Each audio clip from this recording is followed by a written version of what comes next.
अब ऐसा लग रहा है आप लोग पहले क्रैक कर लेंगे ये सीट शेयरिंग, जिस तरह के संकेत आ रहे हैं।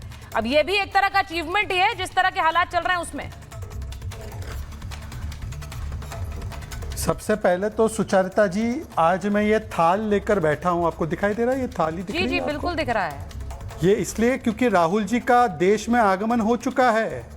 ये मेरी तरफ से प्रेम जी को जरा प्लीज भिजवा दीजिए। क्या उबर करवा दूं? क्या करवा देना है इसको? डंजो करवा दूं क्या? ये देखिए, राहुल जी के आगमन के लिए मैं तैयार बैठा हूं भाई।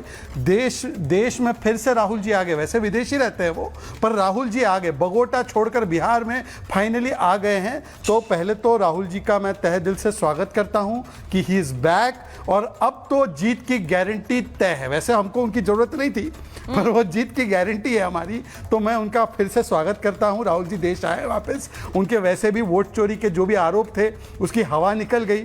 पर उसके अलावा एक चीज देखिए, एक तरफ आपको दिख रहा है एनडीए का अलायंस। एनडीए का अलायंस अगर मैं डिस्क्राइब करूं, ये पांडवों का, 5 पांडवों का अलायंस है। इसको बोलते हैं सिम अलायंस। सिम सुशासन भी है इसमें, आई फॉर इंटेग्रिटी, ईमानदारी भी है। ना नीतीश जी की ना मोदी जी की ईमानदारी पे कोई सवाल उठा सकता है। कोई चारा चोरी के लिए तो कन्विक्ट हुए नहीं।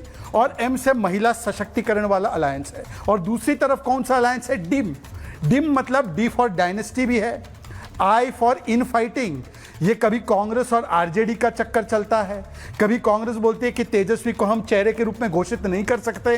कभी तेजस्वी जी को, आज जब लोकनायक जयप्रकाश नारायण की हम लोग जन जयंती मनाते हैं, नमन करते हैं, जिस पार्टी का जन या जिस नेताओं का जन उंगली पकड़कर जेपी की शुरू हुआ था कि उनकी दादी माँ की इमरजेंसी के खिलाफ आपने आवाज उठाई थी, आज उस पोते के सामने नतमस्तक होना पड़ रहा है। और एम फॉर माफिया राज। तो ये सिम वर्सेस डिम का अलायंस है। एक में मिशन और विशन है बिहार को बनाने का, दूसरे में कंफ्यूजन, दूसरे में कमीशन, करप्शन और केवल अपना अपना एम्बिशन है। और किस प्रकार से दोनों अलायंसेस अब आपके सामने हैं। पर मैं फिर से राहुल जी का स्वागत करता हूं कि वो देश में आए हैं। कितने दिन आए हैं देश में? प्रेम जी कितने दिन बताया जा रहा है? कितने दिन रहेंगे? 10-15 दिन। वो प्रेस कॉन्फ्रेंस करेंगे। वो नवीन यादव जिनका पकड़ा गया है वोट चोरी। आप राहुल जी के पुराने मित्र हैं, आपसे कह के ही कहीं वो जाते होंगे, इसीलिए तो बताइए ना। ये बिल्कुल सही कहा आपने, ये बिल्कुल सही कहा। मैं पुराना मित्र हूं, इसलिए मैं सब कुछ जानता हूं उनके बारे में। और मुझे ये भी पता है कि उनका शरीर यहां पर है, रूह और आत्मा कहीं और है। तेज प्रताप जी ने तो बताया किस मैटर के लिए जाते हैं। तेज प्रताप देखिए, शहजाद जी, जरा मैं एक बार अब इतना एक सवाल आपसे पूछूंगी। आपने कहा देखिए पांडवों की तरह है, हम लोग साथ मिलकर ये युद्ध लड़ रहे हैं, लेकिन वो मांझी जी का क्या है? वो तो अब आपने महाभारत की बात छेड़ दी, तो वो तो 15 ही गांव मांग रहे थे अपने लिए, 15 सीटें। आप उन्हें वो भी नहीं देना चाहते हैं, तो ये तो आपने उन्हें मजबूरी की स्थिति में ला दिया है। वो दिल्ली भाग कर आ गए बेटे के साथ। अरे बाबा सुनिए, ये जो ग्राम या गांव मांगने की जो बात कर रहे हैं आप, ये तो भाई, ये तो उनको आत्मसम्मान उनका हमने बरकरार रखा है। इसलिए आज का बयान देखिए ना उनका क्या है।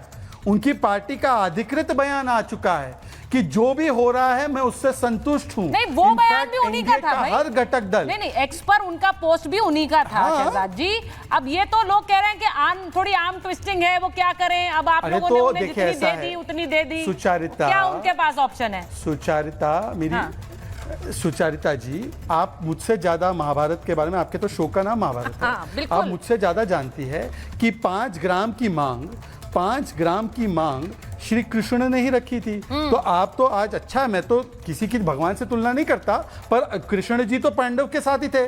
तो अगर जीतन राम मांझी जी को भी कृष्ण का एक अंश माना जाए तो वो हमारे साथ ही है। हम तो मानते हैं वो हमारे साथ है भाई। पर सवाल ये बनता है, जो परिवार को साथ नहीं रख पा रहे, अब तेज प्रताप भी साथ नहीं है, रोहिणी आचार्य भी साथ नहीं है, और भाई इतना इनके अंदर कंफ्यूजन है, इतना डर है कि 2-2 सीट से चुनाव लड़िएगा। छोटे नवाब साहब जो दिल्ली आ रहे हैं, वो तो इतना डरे हुए हैं कि 2 सीट से चुनाव लड़ेंगे। क्योंकि प्रशांत किशोर जो कह रहे हैं, क्या उत्पल वल्लभ आ गए हमारे साथ? जरा मुझे बताइए, क्योंकि मैं जरा इस पूरे विवाद पर जाना चाहती हूँ। उत्पल जी को भी स्क्रीन पर लीजिए जरा, क्योंकि जनसुराज और प्रशांत किशोर कह रहे हैं, उत्पल जी, के राघोपुर से भागना पड़ेगा तेजस्वी यादव को। और जैसा राहुल अमेठी हार गए हैं, वैसे ही तेजस्वी राघोपुर हारेंगे। उत्पल जी, ऐसा होगा क्या? जी नमस्कार। जी हाँ नमस्कार। सबसे पहले मैं बता दूं कि ये लोकतंत्र है और लोकतंत्र में जनता तय करती है कि कौन रहेंगे कौन भागेंगे। ये राजतंत्र नहीं है, ये कोई मोनार्की सिस्टम नहीं है कि आप हम कह दें कि कौन भागेगा। तो ये लोकतंत्र है। नहीं, मैं तो कह ही नहीं रही हूँ सर, मैं कैसे कह सकती हूँ? मैंने कहा प्रशांत किशोर ये दावा कर रहे हैं। मैं कह रहा हूं कि कोई व्यक्ति इंडिविजुअल एक बात दावा नहीं कर सकता है। ठीक है, ये वहां के जनता तय करेगी।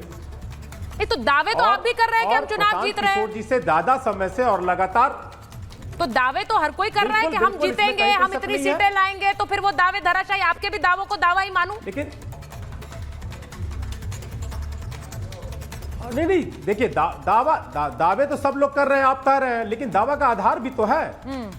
कोई देखिए निराधार दावा करना और आधार के साथ दावा करना दोनों में अंतर है। तो आपका आधार क्या है इस बात के लिए? बिहार में सबसे ज्यादा आधार क्या है कि प्रशांत किशोर आपको चुनौती नहीं दे सकते राघोपुर में? वो तो कह रहे हैं कि कोई ना कोई तो लड़ेगा और अगर मैं उतर आया तो वो तो भाग जाएंगे अमेठी की तरह, जैसे राहुल जी भाग गए। नहीं, यदि स्वयं अपने मुंह से कुछ कहना हो तो कुछ भी कह सकते हैं। मैं कह रहा हूं कि बिहार की जनता तय करेगी। ये चुनाव जो बिहार में जो चुनाव होना है तो ये बिहार की जनता तय करेगी। एक चीज, दूसरी चीज की जो पहले जितने चुनाव हुए हैं उस चुनाव के जो रिजल्ट हैं आप ये देख सकते हैं। और मैं कोई सर्वे वर्वे की बात नहीं करता हूं, मैं सर्वे पे यकीन भी नहीं करता हूं, लेकिन जो रिजल्ट है वो आप देख सकते हैं। उसके अलावे हम बिहार में जब हम लोग जा रहे हैं और लोग बिहार की जनता जिस प्यार से हमारे लोकप्रिय नेता को बुला रहे हैं, जो बात हो रही है, ये सारे आधार के आधार पे हम कह रहे हैं ये बात। अच्छा, अब आप ये आधार मेरे पास है, सबसे ज्यादा विधायकों की संख्या हमारे पास है। नहीं, संख्या आपके पास है, मतलब अभी तो आपका गठबंधन भी चरमराया हुआ है। अभी कैसे है? आनंद जी फ्रेम से उठ गए हैं, जरा बताइए। मैं एक बार पूछ रही हूं आपसे, अभी तो आपका सिस्टम भी, अलायंस भी चरमराया हुआ है उत्पल जी। उसमें अभी तक कहा जा रहा है, साहनी साहब बोल रहे हैं मैं किंग मेकर हूं, मेरे बिना कुछ तय नहीं होगा, 20 सीटें मुझे चाहिए, वो फिक्स हो गया है क्या? आप यदि नोएडा से बिहार को देखेंगी, हाँ जी, यदि आप नोएडा से बिहार को देखेंगी तो बिहार की तस्वीर आपको नहीं समझ में आएगा। स्पष्ट तस्वीर आपको बिहार से नजर आएगा। और बिहार के लोग जो है, यहाँ के जो आवाम है, जो उनकी चाहत है कि ये जो थके हारे मुख्यमंत्री है, जो 20 साल से बिहार की जनता को ठग रहे हैं, और ये जो डबल इंजन की सरकार है, एक डिरेल है और एक फेल है, जो 11 साल से है, और जो ये 20 साल से जो सरकार है जिनके पास अपनी कोई विजन नहीं है। अब बताइए कि जो हमारे आदरणीय तेजस्वी जी जो विजनरी बात कर रहे हैं, वो सारे चीजों को ये 20 साल में उनको ये चीज नहीं समझ में आ रही है। चाहे युवा आयोग की गठन की बात हो, चाहे वो सामाजिक सुरक्षा पेंशन की बात हो, ये वाला जो आप लोगों का दाव है ना उत्पल जी, ये मुझे बहुत निराधार लगता है, क्योंकि वो 20 साल आप करते हैं, उसमें आपकी भी सरकार थी और उस समय आप भी नीतीश कुमार को कह सकते थे कि ये थके हारे मुख्यमंत्री, अब इनसे नहीं होगा।